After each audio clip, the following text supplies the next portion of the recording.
Segment 3, Love and Marriage. The Thomas Sowell reader. Quote, "It may be a sign of our times that everyone seems to be talking openly about sex, but we seem to be embarrassed to talk about love."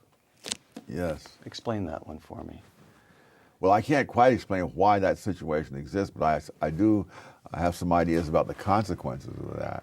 That people greatly underestimate the importance of love. The human race could not survive without love, not even physically, because when a newborn baby enters the world, there's an awful lot of things demanded, and the baby is in no position to compensate anybody, and so the only thing is that the love of babies is what keeps them alive.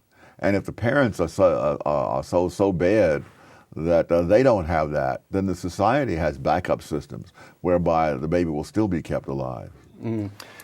Again, the Thomas Sowell reader, love is one of those bonds which enable people to function and societies to flourish without being directed from above. Yes. Love is one of the many ways we influence each other and work out our interrelated lives without the help of the anointed. Yes. Now, of course, the theme that runs all the way through this book, as we've already established, is the anointed, the intelligentsia. And what you're saying here is, in fact, a kind of brutal analysis. You are saying that their drive to power Yes.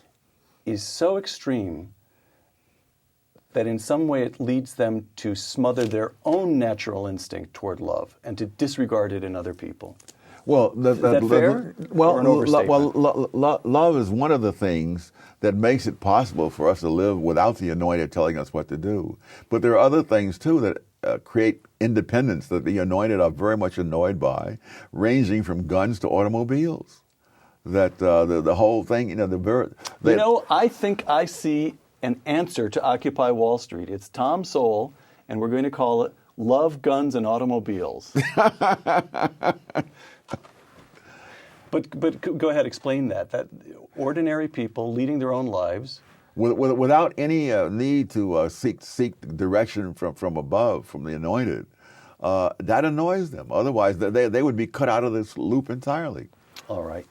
Marriage. Again, the Thomas Sowell reader. Despite attempts to equate married couples with people who are living together as domestic partners, married couples, genuinely married couples, not domestic partners, are in fact better off by almost any standard you can think of.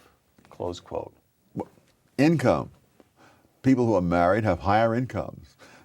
Domestic violence. The rate of domestic violence in marriage is a fraction of what it is among people who are simply living together. The abuse of children in married couples, families, is a fraction of what the abuse of children is among people who are simply living together. So if you put it to an empirical test, it's just very clear that marriage makes a difference. Among blacks, black married couples have had a poverty rate in single digits every year since 1994. So there is a difference. Now, no-fault divorce, making divorce easier, this begins in, the 60s, I guess, is when it really picks up steam. There are a few states earlier than that. No-fault divorce is now commonplace across the country. Most recently, we have gay marriage. New York, New York is, I guess, the third largest state by population these days. New York enacted gay marriage. Is there am I reading too much? Would you see a continuum of a kind of animus against this fundamental institution of marriage? Yes. You would? Yes. The first draft of the Communist Manifesto, which Engels wrote, specifically wanted to dismember the family. And Marx decided that wasn't going to fly. And so when he rewrote it, he left that out. But that's been there. If you follow the left back over the past 2 centuries, you see in there one way or another where they try to undermine the decision-making autonomy of the family. They sense it as an enemy from the very beginning. Oh, absolutely. When Hillary Clinton said, it takes a village to raise a child, and someone said it takes a village idiot to believe that. What they're saying is they want to come in there and tell them.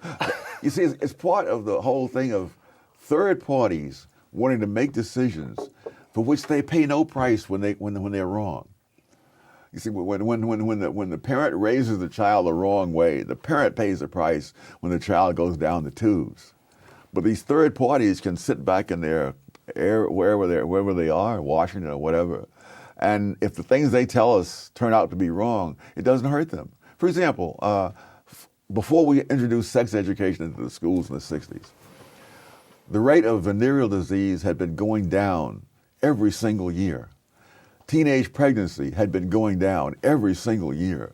I think it was the rate of infection for gonorrhea in 1960 was half of what it was in 1950. So all these things were going down before the left came into the schools with their sex education. And all these things reversed and shot up immediately afterwards. But nobody nobody who pushed that paid any price for it. The Thomas Sowell reader. I'm going to quote you, and then I'm going to quote John Kennedy. Okay. All right? The Thomas Sowell reader. 4-letter words like love, duty, work, and save are hallmarks of people who make their own way through life without being part of some grandiose scheme of the anointed or of government bureaucracies that administer such schemes. Close quote. Ask not, John Kennedy said, what your country can do for you. Ask what you can do for your country. And I thought to myself, I believe Tom Sowell would answer John Kennedy and say, no, don't ask what you can do for your country. That's already presumption and arrogance. Ask what you can do for your family. Yes. Ask what you can do to take care of yourself. Ask what you can do for your neighbors. Is that true? Oh, absolutely. Absolutely. Now, you mentioned one of the 4-letter words, work. You also mentioned that you're now 81 years old. As I understand it from talking to your assistant, this is one of 2 books that you intend to bring out this academic year. Tom, you haven't had anything to prove to anybody well, you heard the way Bill Buckley introduced you 30 years ago. You were already an esteemed. Why do you work so hard? Why do you keep at it? Take up golf, gardening. Well, you missed the most important thing. I checked my pension with TIAA. It's virtually identical with my salary, so I'm essentially working for nothing. But why? Why? There are things I want to do and things I want to say, and I haven't finished saying them yet. The work has value in itself. Yes.